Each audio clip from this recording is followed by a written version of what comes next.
Hello, welcome back to Aiding Your Game. Today we're going to be discussing a little bit more in depth about some of the in-game game aids that you can use. We touched a little bit about maps last week. We're going to cover that a little bit more in depth, as well as some non-tangible, some out-of-game game aids that you can use to help augment and enhance your game. Stay tuned.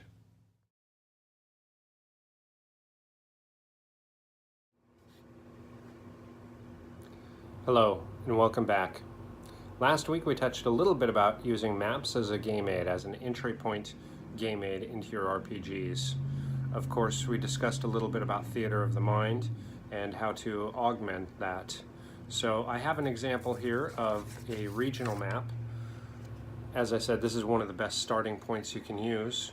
This just has a basic layout that touches land, water, multiple different points of interests in different towns, and one hidden, not even hidden, one questionable location that should pique the interests of the players.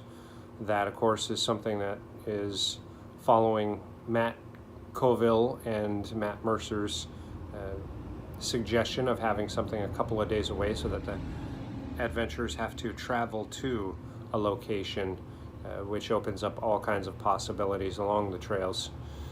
The town proper, we do have an example for that, and this is again just a town map.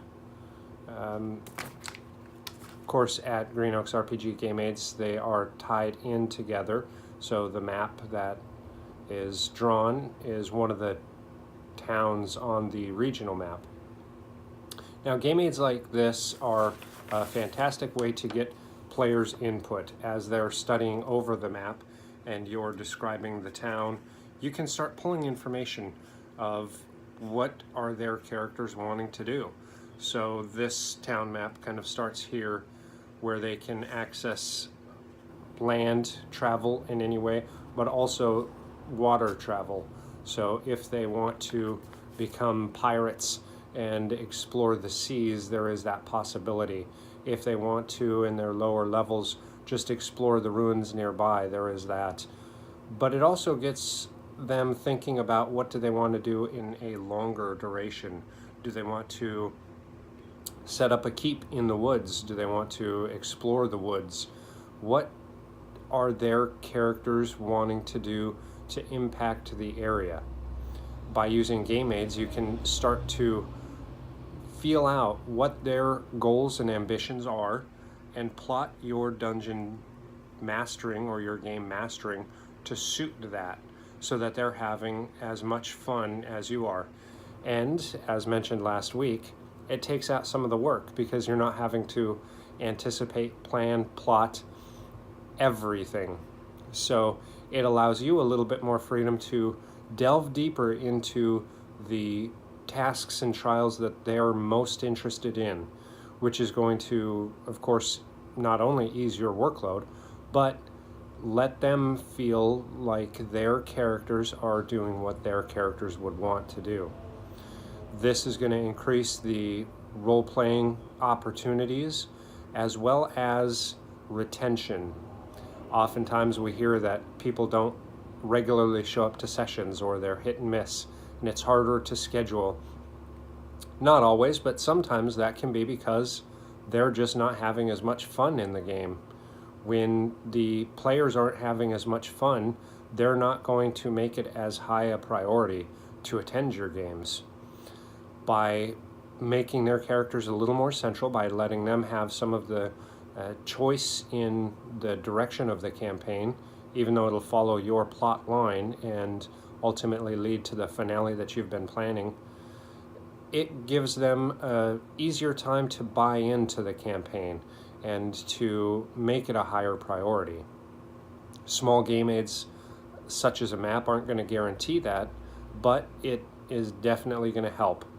I found that by letting my players in the past kind of choose their destiny and start mapping out what they want to do, as mentioned, it not only makes my workload easier, but it allows them to feel like they've got a stake in the game, and they're more apt to not miss game sessions. We lovingly call ours Nerd Night, and Nerd Night attendance is very rarely affected by people not showing up. Even when it's planned for a weekend, there have been a couple of times where we've used get-togethers such as Friendsgiving to play Dungeons and Dragons. So it is a, in my opinion, a well-proven tactic to keep that retention high. Here in a second, I'm going to show you what Green Oaks RPG Game Aids uses for a campaign binder for new GMs. We've actually got a couple of experienced GMs who have purchased this as well. Sorry, shameless plug. But it allows that beginning point for a lot of people who are just starting to DM or GM. It gives them the raw tools to focus a little bit more on making that campaign their own with a good helping starting point. Now it's going to bring into the discussion a little bit of outer game aids. Everything from dice box to dice towers, things like that, are also game aids you can bring in that really help the area feel more in-game. So small things like that can augment the game just by letting the players themselves feel like those elements of the game are tangible right in front of them. Of course, by augmenting that experience as well, you're again going to make them feel that this is not just get together and roll some dice, but it's something that their choices and actions for themselves, if they're present and a part of, are going to impact their characters and the gaming world. So let's jump into a campaign binder, and I'll show you the introductory piece that greenoaksgameaids.com offers. Let's check it out. So this is one of the campaign binders that Green Oaks RPG Game Aids sells. We'll put the link down in the description. But as you can see, it's designed to look like leather. It does have a couple of fun little attachments that you can use to, of course, make it look old, worn. It does have an area up here for you to write the campaign name. Inside does have a separator for keeping track of where you're at. In the binder, we do have different attachments that you can use in-game. Of course, this is a regional map, so all hand-drawn. It was designed as a homebrew piece that you can use. You can put this in any campaign setting, in any tabletop RPG game. Of course, this is designed for a fantasy game such as Pathfinder or Dungeons and Dragons. All of these are in removable sleeves. So this is a town. That town is of course found on the regional map, so it all ties back into itself. Also on the map was a dungeon location, or a curious location. So these are some runes you can see. Also a pull-apart map or unfoldable map that you can pass out to the players or just keep secret and hold behind your DM screen. There are random plot hooks. This is another handout. So it is a scroll written in Elvish. Translation is here for the GM, so you'll know exactly what it says. If any of your player characters speak Elven, you can just pass that on to them so they know what it says without foiling the plot for those who don't read Elvish. It's a fun little twist that also rewards those who choose those other languages. Here are some NPCs that you can use to start out in the town, as well as a list of different NPC names. One of the fun things about this is as you're randomly needing to pull up a name for an NPC, just with a dry erase marker you can cross it out, or pull the sheet out and cross it out as you use it. Put notes alongside the names as for who they are, where they met them, things like that. And then of course just loose leaf paper for note-taking.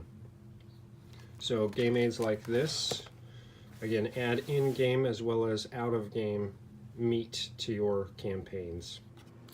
So in essence, this is again, a great way to tie in that fantasy world into the tangible. Of course, these small types of game aids are pretty prevalent throughout the gaming community. There are a lot of people who commission maps, who draw maps just for fun. There are a lot of programs that you can use to do maps. Again, we sell maps in our campaign binder package as well as just separately. Of course, the link will be in the description. And these small pieces of the puzzle will help to build on the campaign in an immense way.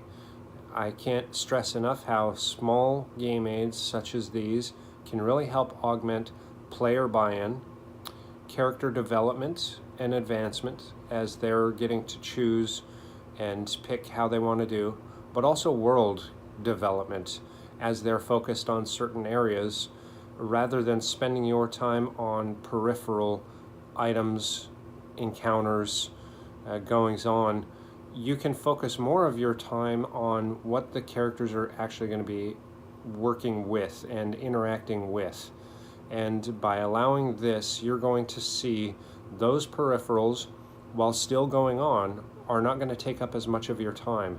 It'll be passing thoughts that you'll be able to jot notes down and at some point tie back into. If they went north to explore the ruins, whatever was happening to the west in the forest still went on, but when the characters finally do encounter that, whether that's them exploring the woods or whatever denizens of the woods are coming after them, are going to be stronger and more focused, and you'll be able to say, since they went north, this is what happened to the west. And again, it's something that you're going to be able to ease into without having to be overwhelmed at one time. So I hope this was helpful. We're going to continue this web series. I hope you like, subscribe, follow, check us out on Facebook. We do have a campaign giveaway that we're going to be doing.